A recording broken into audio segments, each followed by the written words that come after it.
Torture.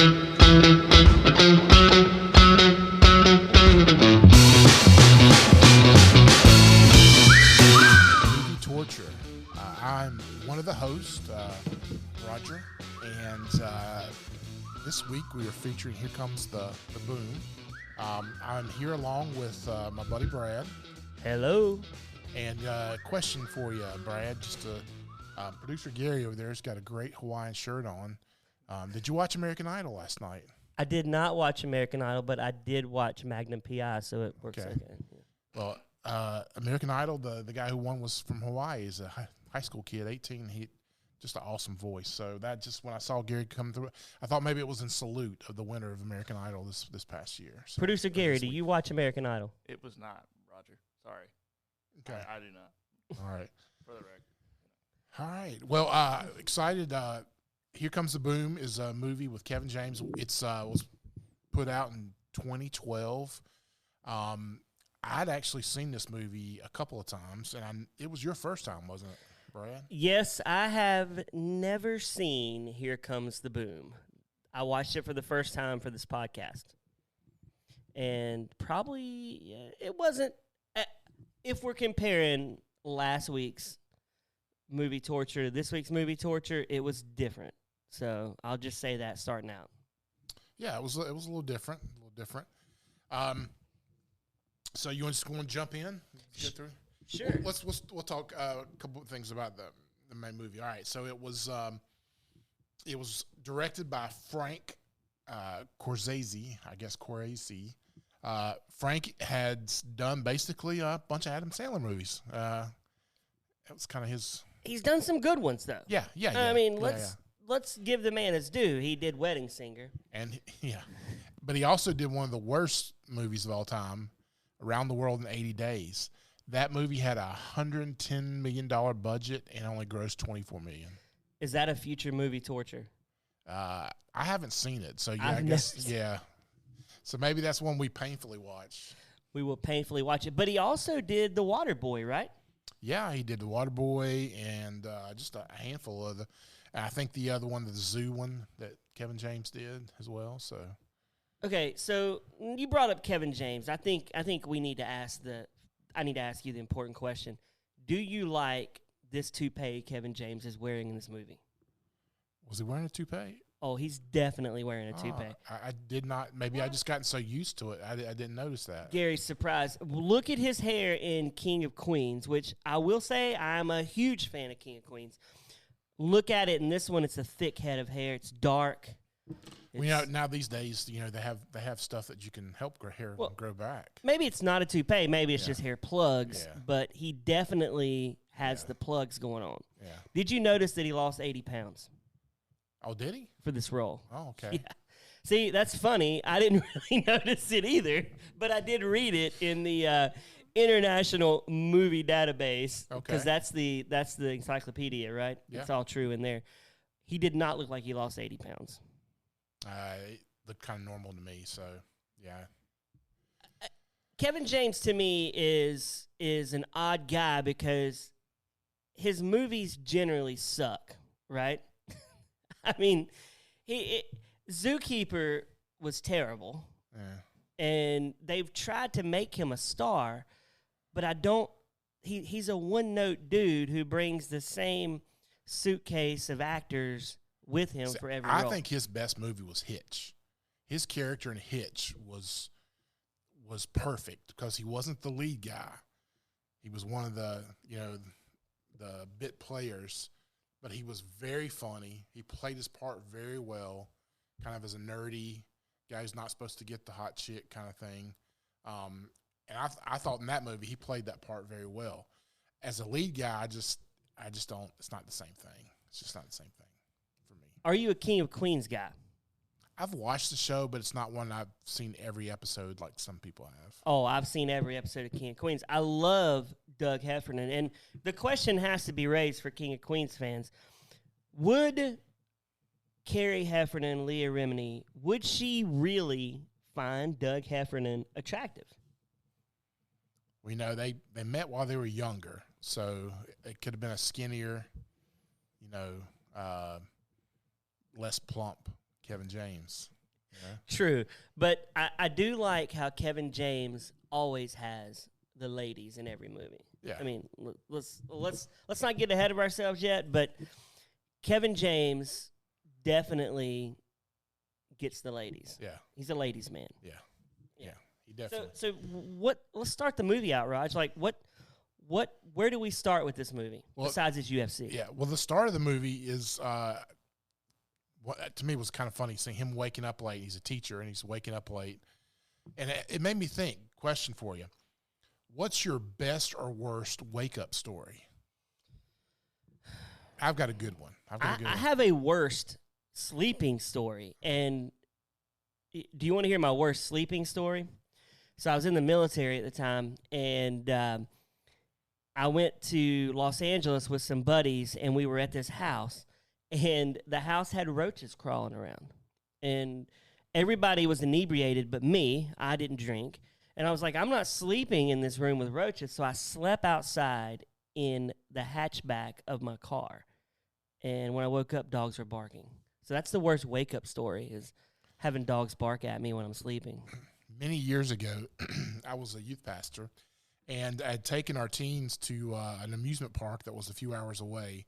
On the way back, the van had broke down.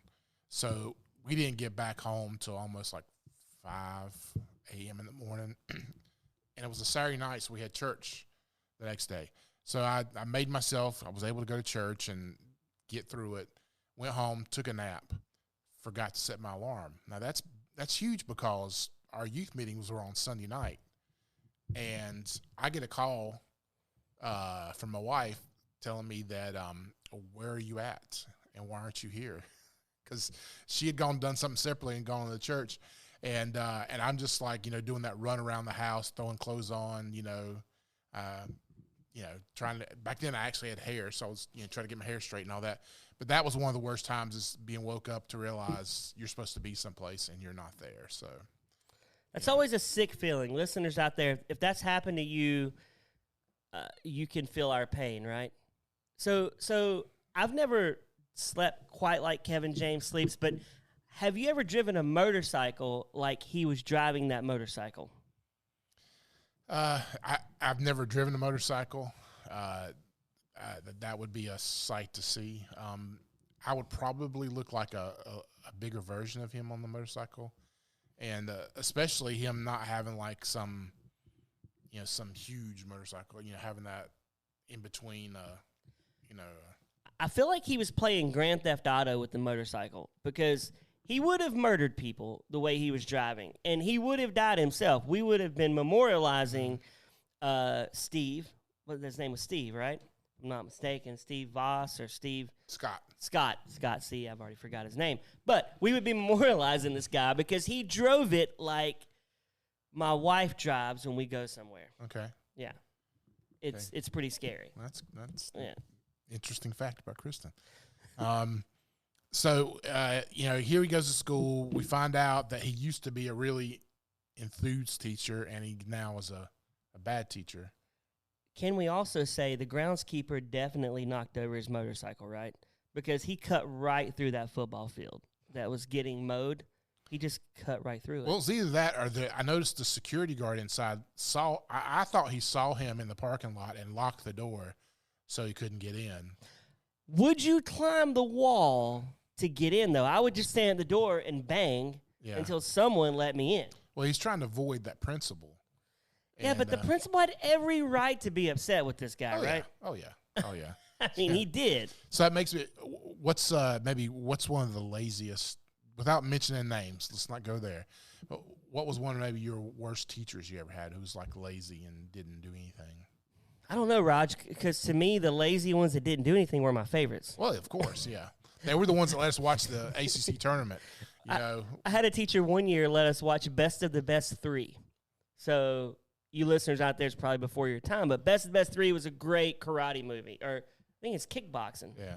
And, that was a great teacher. Bad teachers are the ones that give you a lot of work and make you learn. Yeah. Yeah. We had one teacher who was the wrestling coach, and all we did was the girls in the class would ask questions about the wrestling matches, and he would talk, end on end about what had happened in wrestling matches. And He wasn't a lazy teacher, a bad teacher, but he was just seemed to like to talk about the wrestling team. So that always worked out for us. So Scott has, I mean, he was teacher of the year At some point, yeah. many, many moons ago. Yeah. What do you think happened to Scott? One too many churros? Like, why do you think he quit caring? That's a good question. Maybe because he was so distracted by Salma Hayek and her unwillingness to go out with him, in the movie. Maybe that he was discouraged and he let that get to his teaching and affect his teaching skills. Because he was a very non-existent school teacher. Oh yeah, for sure. Reading the sports page, while letting the kids do whatever they wanted to. And then that brings us to the good teacher, the Fonz, Henry Winkler. The character he plays here is a music teacher there at the school, and just seems like everybody loves him, and just seems to be a great guy. What did you think about Henry Winkler's character in the movie? Well, I love Henry Winkler in everything he's in. He is really good at everything. He's definitely doing this movie as a favor for the director because he was in Waterboy. But he does good. He never mails it in. He is good at everything. He's the kind of guy that you'd want to hang out with, even if he's talking about the band. Were you a little surprised that he was going to be a dad in this movie? Yeah, at that age, I think everybody was. That he was, seemed to be the storyline with that. So, yeah. Yeah. Do you think they had a younger guy in mind and they casted 60-year-old Henry Winkler and was like, okay, Henry, we're going to make you a dad. And he's like, oh, you're going to make me a dad in this movie. Like, it's a weird So thing. that was your Henry Winkler That was impression? my Henry Winkler. Okay. But it's not Kevin James is going to be the dad. Like, that would be the twist, right? We get to the end of the movie. Salma Hayek's like, oh, puppy, I'm pregnant. Something like that. But no, it's Henry Winkler's the dad. I think you need to, producer Gary, I think you need to press a buzzer every time he does a bad impression. Oh, no. I'd wear that buzzer out. Yeah. Yeah, because that Marty Strep, the teacher character, the imitation kind of went almost to the Fonzarelli. When he became like Irish Italian, all in one thing there. But yeah, he was a great a great teacher in this movie. I don't know, just a nice guy. He's the guy you kind of pull for here. So the love interest in this movie. Is he the one teacher that cares in this school? It seems like it. I think. See, you would think I was getting ready to say Salma Hayek, but she was a nurse. She wasn't a teacher. Which I was trying to figure her out for a minute. I was like, is she a teacher? Because she's coming to the teacher meetings. If you're not a teacher, are you going to teacher meetings? I would think not, but maybe it was a different time in 2012. I mean, if I'm the teachers, I'm praying Salma Hayek comes to the meetings. Yeah. But if I'm Salma Hayek, I'm like, gotta go. Anyway, so you're talking about Salma Hayek. We get to meet her finally. Yeah, she's the love interest in this movie. Basic rom-com kind of theme here. Guy tries and tries and tries and fails miserably each time. But we'll get into that a little bit more. So the general theme is this: basically the school is getting ready to shut down the music program in the school, and this is right after the Kevin James character, Scott Voss, finds out that the music teacher, Henry Winkler's playing, Marty, is going to have the baby. So they're basically saying he's going to be fired, let go from his position, and because they're shutting down the music program. So all of a sudden, he cares. Like, how quickly? I mean, don't you think it should have took like a good 15, 20 minutes in the movie for him to change from being lazy teacher to all of a sudden he cared teacher? Well, first off, Scott is a dirtbag teacher. I mean, let's be honest. He pawned off his punishment onto the really nice Henry Winkler. Even after he found out his wife was pregnant. After he found out his wife was pregnant, he was like, yeah, okay, can you do this for me? Yeah. So I don't understand why he cares about him, honestly. Why does he care about any of this? He's not losing his job. I think he's a biology teacher. Is that right? Yeah. Biology? Seems like They're chemistry. not getting rid of biology, although they should. Yeah. They're not getting rid of biology.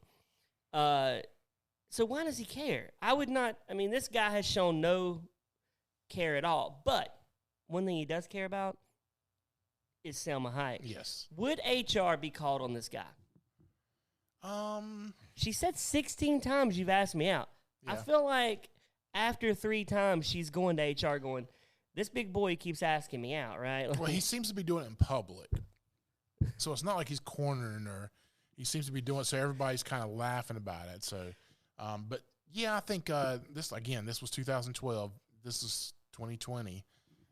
Then, yeah, this would probably be a different storyline here. So if we remade Here Comes the Boom today, Salma Hayek, what was her name in the movie? I can't even remember. Let's just call her Selma. She would be like, oh, no, I'm going to press charges. I'm canceling Scott. And Scott would be canceled halfway through the movie. And then the rest of the movie would be Henry Winkler and his band instruments. Her name was Bella Flores. Bella Flores. So, like, I guess maybe she was like Tom Flores, the old Raiders coach. Maybe his daughter. Maybe it's his daughter. Yeah. So Scott would be canceled in this movie. Oh yeah. Movie definitely. over. Thanks for listening, guys. Yeah, exactly. So, we're getting to the whole part where they're trying to raise money and different things. Okay, so they have the teachers meeting and that nobody shows up at, and Scott Voss ends up with a basketball, and then says that he's going to dunk it. So as soon as he says that, does your mind not turn to like, okay, we're coming into a typical fat guy moment where he's going to fall? I was thinking he was going to tear his ACL or something. Yeah. Like it was, there was no way. But we do need to talk about the movie tries to paint the principal as the villain, right? Yeah, at first, yes. Is he a villain? I mean, he's probably getting his marching orders from someone else. Yeah, I can understand him in the beginning with the, discipline on Scott and all that stuff. But, the way he handles the teachers meeting and just being just a jerk. But Scott's put him through the ringer for probably 12 years, and he's probably sick of it. Yeah. I mean, let's be honest. But, yeah, he does look like he takes joy in punishing Scott. So as we go along, we introduce the more characters, like Scott's brother, lives in that chaotic house with all those kids. Remind me of the Wallace home. For those of you who don't know, we have a friend who has 5 children. So Gary Valentine, yep, who is Kevin James' brother. I feel like the rule is if Kevin James is in a movie, Gary Valentine has to be in it with him. Are they brothers for real? Yeah, they're brothers. Okay, they look like brothers, but They're definitely brothers. Okay. And he's a real jerk to his wife, who, if you didn't recognize her, she's from the TV show Baby Daddy and Reba. Yeah. She had a really small role, man. She was slumming it in this movie because she hardly was in it, but she's a good actress. But him and her don't like each other. And you get to meet Danny. I'm going to call him Danny because that's what he was on King of Queens. You get to meet Danny, and he is just this loser. He's a loser. And I don't know why Scott wants advice from him. Yeah. Well, that's, you're brothers. You talk to each other. You know you're going to get terrible advice. So just all of a sudden, he's in his class, finds out one of his students is, teaches UFC, finds out about the UFC fighting. And then we find out the term. Now, if you could see us now, I'm going to use a term that was in the movie. It's called twisty. And you just imagine, like, turning your wrist like you're screwing in a light bulb. And he's like, twisty, twisty. It was like a good thing. So it's used throughout the movie. So now that you can use that this week on somebody. If somebody says, how you doing? Just say, twisty, twisty. That things are good for you. So, So did we say how much he has to raise to save Henry Winkler's job? $48K. Was it $48,000? It was $48,000. It was a lot of money, and I kept thinking the whole time, does it save his job, or do they have to do this every year? Does he have to do? If this was 2023, Henry Winkler's character would definitely start a GoFundMe page. Yeah. Right, and he'd be selling those instruments on eBay really fast, but. yeah, it's a lot of money, and he's working at where is he working at nights at? Is it a get your green card class? Is that really what it is? Okay. Yeah, he's doing that. I guess he had done it before and stopped and was picking it up again to get some money for this program. And then he decides, to do the fighting thing, which brings in one of the next characters, former UFC fighter. You're talking about Nico, right? Yeah, Nico, Bass Rutten. I mean, Nico's in everything Kevin James, so they must be buddies. Yeah. So he's the one that's teaching him how to fight. Takes him to his first fight, which where the song comes in. Here comes the boom. Nico and Henry Winkler, best parts of this movie, in my opinion. Yeah. Best parts. Yeah. They are not phoning it in. Yeah. They are delivering. And Nico is funny in this movie. Yeah, Nico's rendition of "Faithfully" was tremendous. He is really solid in this movie. So they're there. They play the music. He goes to the ring. He's dressed up like a wrestling character with a helmet and shoulder pads, looking like the stepbrother of the Road Warriors. Raj and producer Gary, would you take $10,000 to get the crap beat out of you? Would I be fighting a male or a female? I mean, you're getting in the UFC octagon. Because that's his goal, right? He's told by Nico, if he gets in the octagon and gets knocked out, they give him $10,000. So he's thinking, I can get knocked out 5 times. Would you take $10,000 to get knocked out? Listeners, would you take $10,000 to get knocked out? I would. What I would do is I would just, as soon as they said fight, I would run as fast as I could to the guy I'm fighting, let him throw that one punch and knock me out, and boom, that's it. I don't have to get beaten all over my body or twisted in the mad submission hold. I just take that one punch, I'm down, ching, ching, the bank. So when you fall, do we get to hear, here comes the boom? Yeah. Would you say that to someone you knocked out? Producer Gary, would you stand over someone and go, here comes the boom after you knocked them out? After? Yes. I think you can't say here it comes after it's gone, right? True. I guess you have to say it while you're swinging. Yeah. Here comes the boom. Here comes the boom. And then you do it. Then you knock them out. Yeah. Okay. Yeah, that's Yeah.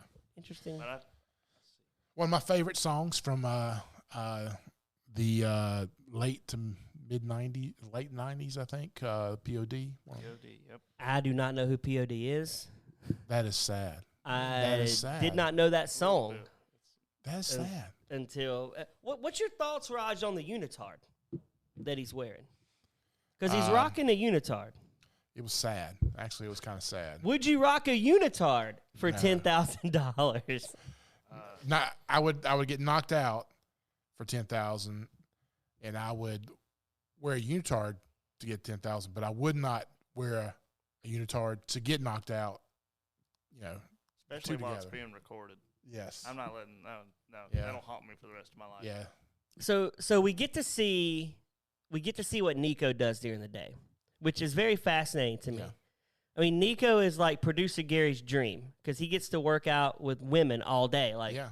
in spandex. Like producer Gary, he's single. He would like to have Nico's job, I'm sure. Nico has a pretty boss job, Yeah. right? Producer Gary saying yes.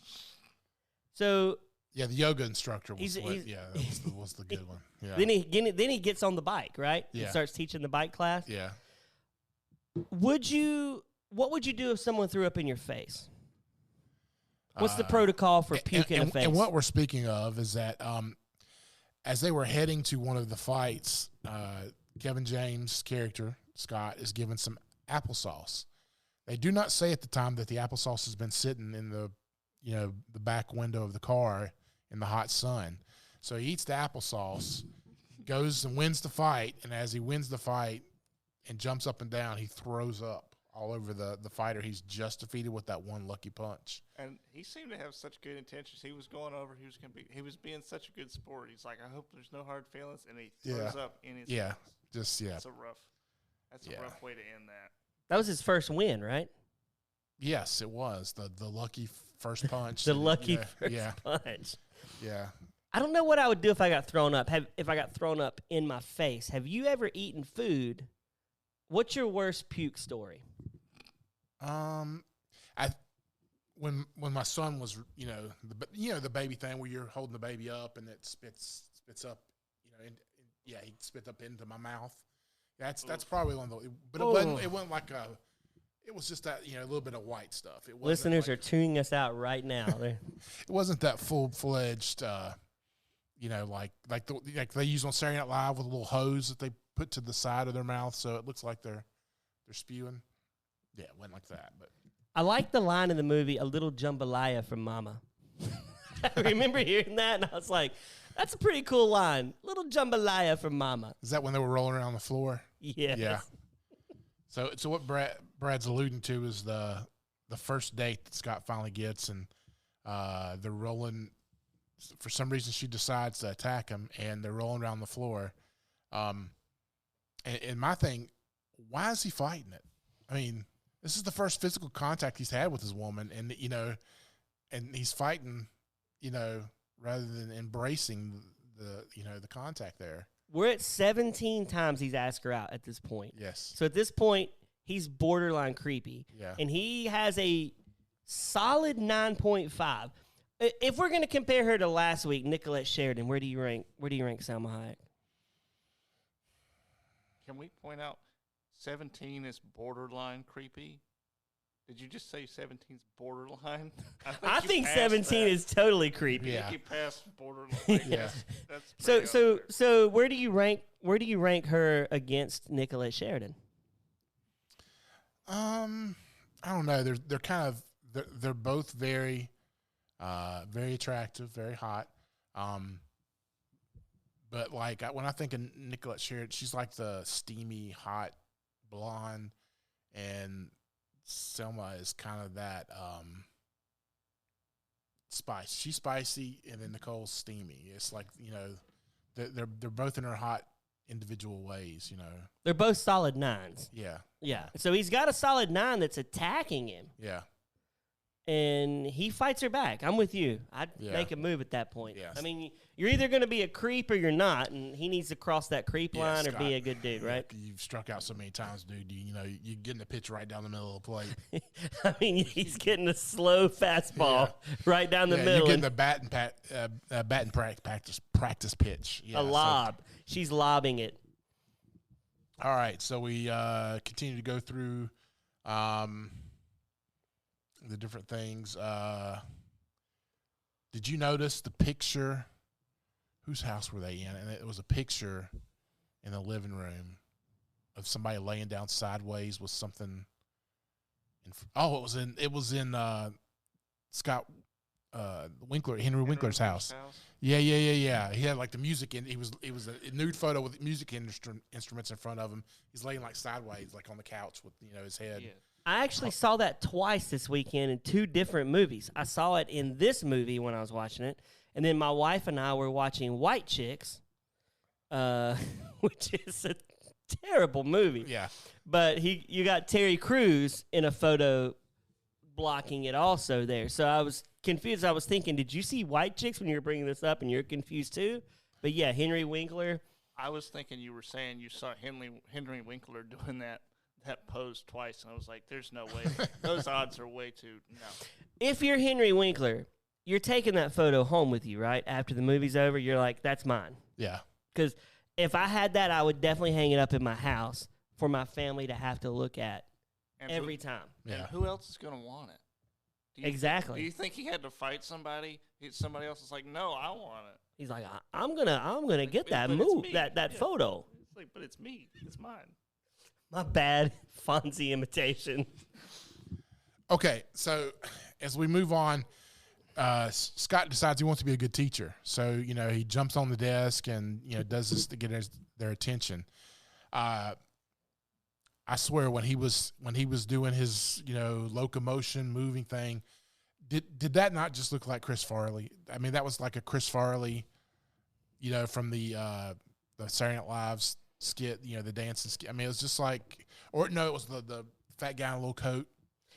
spinny, twisty. Kevin James is a muted Chris Farley, right? Yeah. Like Chris Farley was next level energy. Kevin James is not there. There's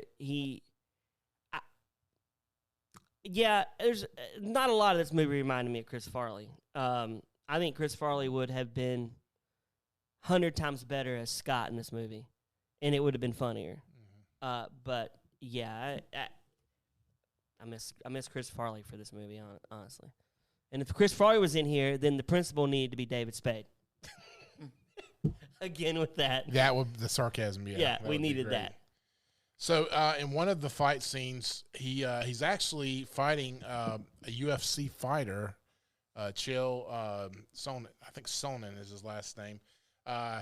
And Scott puts him in a submission hold, but it was so poorly done that like the submission was like within just a couple seconds, and he didn't even really have it locked in yet. It was very bad production. I would think with as many UFC fighters were around, they would say, no, we got to do a better job with that one.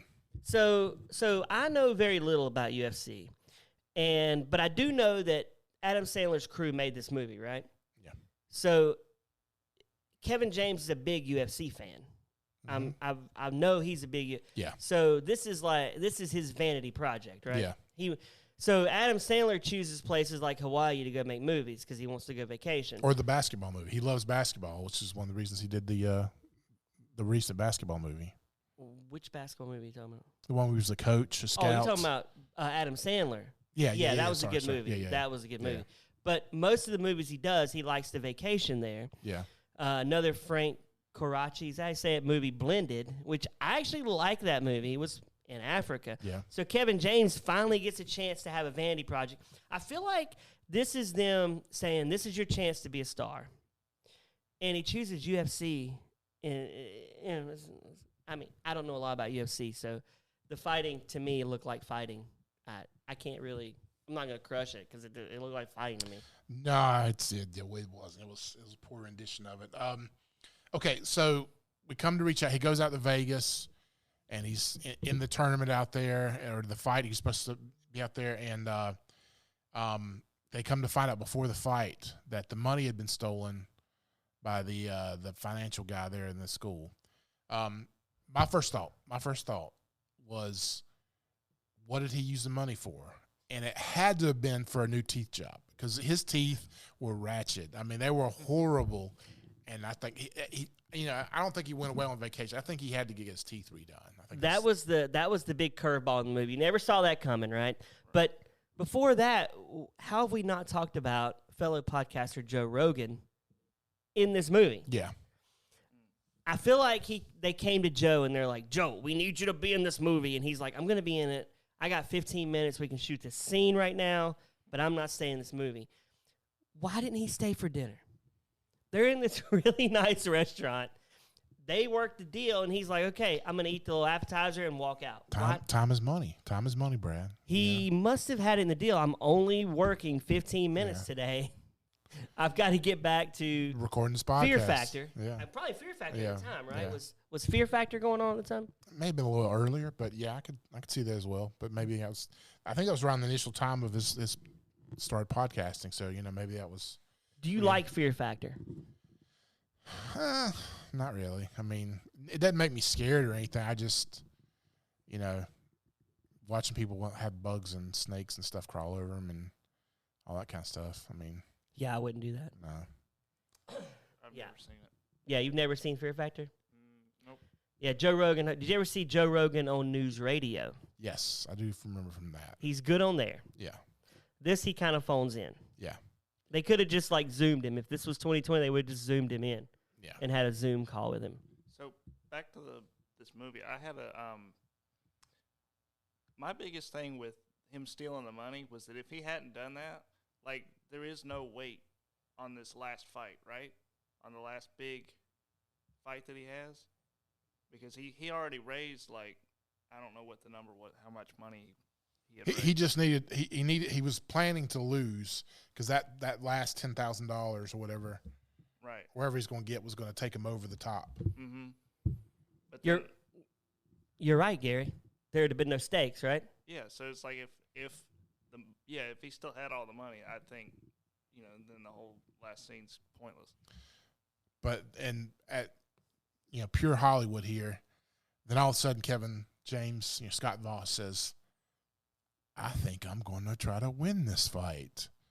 No shot, Scott Voss. Against the champion of the world. You're supposed to be. All of a sudden, he thinks he becomes Rocky Balboa. If you're the champ and you lose to Scott Voss, you're done, right? Like, you never fight again. Again, you got to wonder how much the fighter in here was paid to do this because, it's, I don't know, just to have that on your resume, even though it was a fake fight, even the fake fight, it's just like, it's like that one time that David Arquette won the wrestling title for WCW, Are you taking us back to your basement days, Roger? Never basement days, just but he they did this whole cross promotion, what the movie will probably end up doing, and he ended up winning the title. And if you ask wrestling fans and wrestlers all across the board, what's the worst moment in professional wrestling, it was when David Arquette won a title. How it just took all the realism out of wrestling. What's the best fake movie fight? I don't know. That's one I'd have to really think about. I mean, it's got to be one of the Rocky ones, right? Like, the Drago fight was good in Rocky, but there were some good fights in Jerry Springer's Ringmaster, which could be a future movie, Torture. Jerry Springer actually had a movie come out called Ringmaster. Never heard of that. You've never heard of that? It was way before your time, Producer Gary. I really just thought that was like his show, though. He was the ringmaster while all these people were fighting. No, it's actually a movie.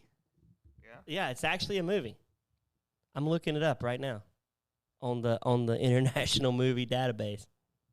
So he's in this fight. I'm trying to pull up here who the UFC fighter he was fighting against was, who was a legit champion. Wasn't he a Russian too? As himself. I'm looking here. What was his name? Oh, yeah, Ken Dietrich. Was the UFC fighter there. But yeah, it was, I mean, the fight scene was kind of, and of course they had to throw in Lenny Clark in the crowd there beside Selma. I like Lenny Clark. Yeah. He's a good actor. Yeah. Rescue Me. Yeah. That's where I remember him from. Yep. It would have been a perfect fill-in for the Chicago guys, the Bears, hitting his chest, I guess, but he'd be more of a New York guy than he would be Chicago guy. Can I just say Ringmaster was from 1998? It has a 3.3 out of 10 on IMDb, and it stars Jamie Presley. You know who she is, right? My Name is Earl? Yeah. Yeah, she was slumming it. We're going to have to do that movie. It'd be a good conversation. So one of the other things there with the before the fight is they all go in this corner and hold hands and say a prayer. If this was real life and Kevin James was going into a real UFC fight, what do you think he would be asking God to do? To make it quick, help get it over with quick, or to to die in the middle, at the end of the fight? What do you think what would you have prayed if going to a UFC fight and you knew you were going to get the crap beat out of you? Well, I know I'd be thinking I'm going to sip from a straw probably for a long time because I'm going to get clocked out there. I would just want him to – I probably would just want to pass out. I pass out a lot, so I could see myself just passing out. I'd say get it to hit some kind of pain receptor so it's like I can't feel anything after that. And then, you know what I mean? Yeah, exactly. Another thing is the do you think that Scott Voss was wearing a girdle? He was definitely wearing a cup, right? He's protecting the jewels. With the short pulled up, though, did you not think he had like a girdle in there to hide some of the his stealthness? His fatty ass frame. He's definitely wearing a girdle. Yeah, and he's got sucking in that weight, right? Yeah. I do think they got at UFC, to really help out a lot with this fight. I mean, they had a legitimate referee, Herb Dean, legitimate ref who was one of the best. Was that Michael Buffer doing the Yes, announcing? That was Michael Buffer. The better of the buffers, as I say. The better of the Buffers? Yes. The Diedrich character throws a Superman punch at him, which now our current wrestler uses. And what was the other thing I thought was the speech, the "You're my hero" speech, at the very end. Would a fight let a singer sing a song like that for you to come in, or do they just play pre-recorded stuff for an undercard? I mean, this is an undercard, right? It's not the main event. Yeah, it was not the main event. I do not know. I would think that at some point they would have, because a lot of these guys use a lot of rap music, and I could see some, hip hop guy coming out there and, maybe even rapping with him along going to the ring. All right, so the love interest part, what did you think when he finally gets the kiss? I was wondering if she was paid extra to kiss Kevin James. Yeah, I mean, I'm glad he got her. Yeah. I mean, it would have been. At the end of the day, do you think that she said there has to be a fence in between us so I don't have to accidentally get any? Was there a fence in between there? Yeah, he was on one side of the fence and she was on the other. They were trying to do find a hole to Oh yeah, kiss. I forgot already. Yeah, that. We're seeing some restrictions for these plus-size actors, right? Yes. Yes. The first one we had, there was no kiss involved. This one was the kiss through the fence. We'll just have to see what happens in the next movie with the kiss. Do we want to read? Do you want to hear some reviews of this? Yeah, movie? yes, definitely. It's review time, right? I have one here from Name Resi from May 10th, 2013. Not bad. Definitely one of the better Kevin James movies I have seen since King of Queens went off the air. But that's not saying a lot. It's obviously another quirky main character doesn't care until he gets real, and then he steps up, and everything goes to pot. So here's one. This is from Scott Today.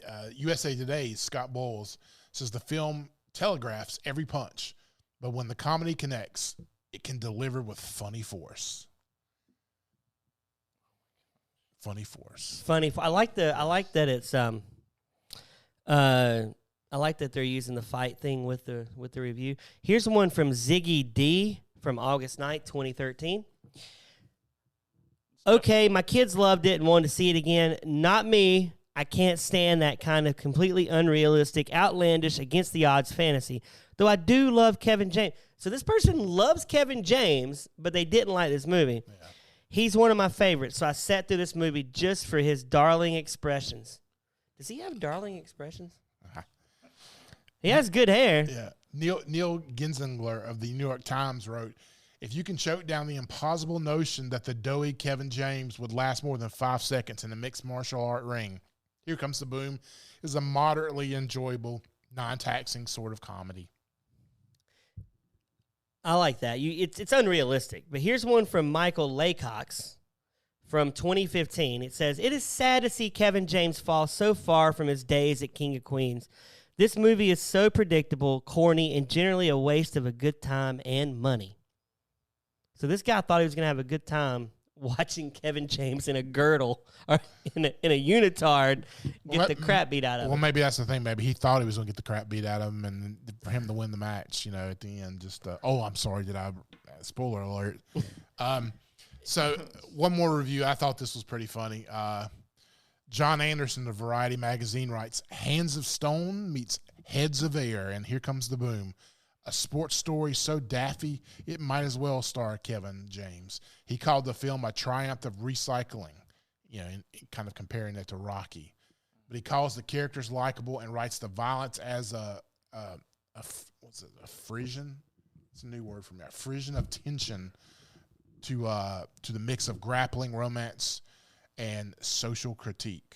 Don't you love when the critics use words we don't even understand? Yeah, exactly. Like you're reading this, I'm like, what is that word? I do not know what that word is. I do love that title, though. Airheads and Stonefists. Yeah. Yeah, Airheads and Stonefists. That's pretty. That's a clever little headline. Yeah, you got to be clever. Whoever's writing these headlines for the critics, they're doing a good job. Here's the last one.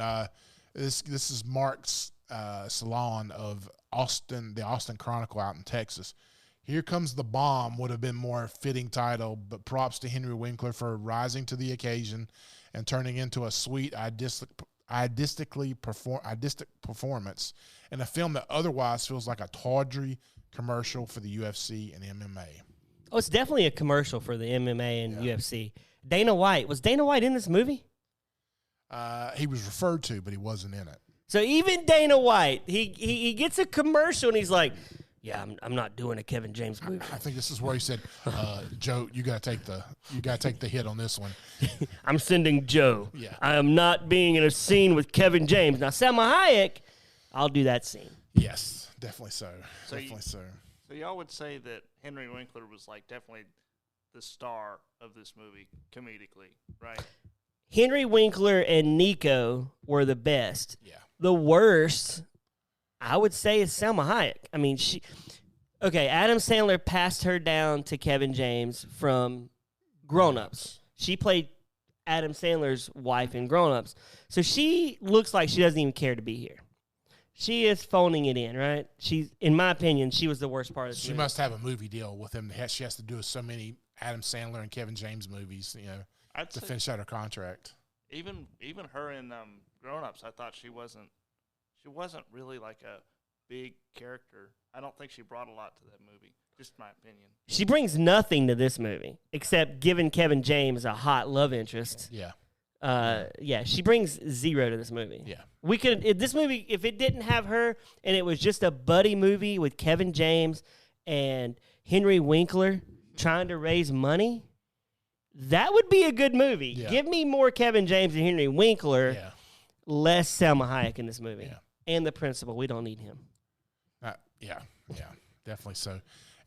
Where was the fundraising car wash scene that they always do in these movies, it seems like? We needed that, but it needed to be funny where it's the dudes out there because I think Salma Hayek's the only girl that works at the school.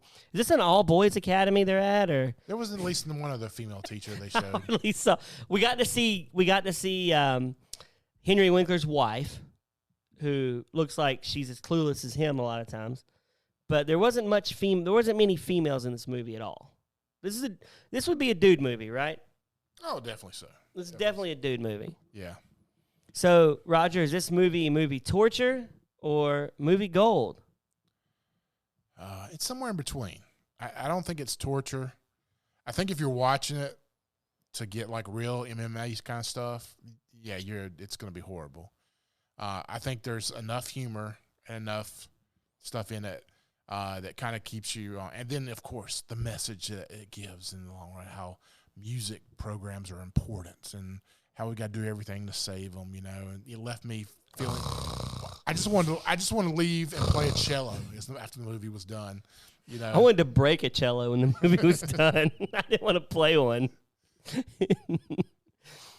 But it was kind of in between. It was not a total bomb like last week's. Last week's was movie torture. This was not movie torture for me, but it's borderline. I will never watch this movie again unless 10 years from now you're like, let's revisit Here Comes the Boom. Yeah.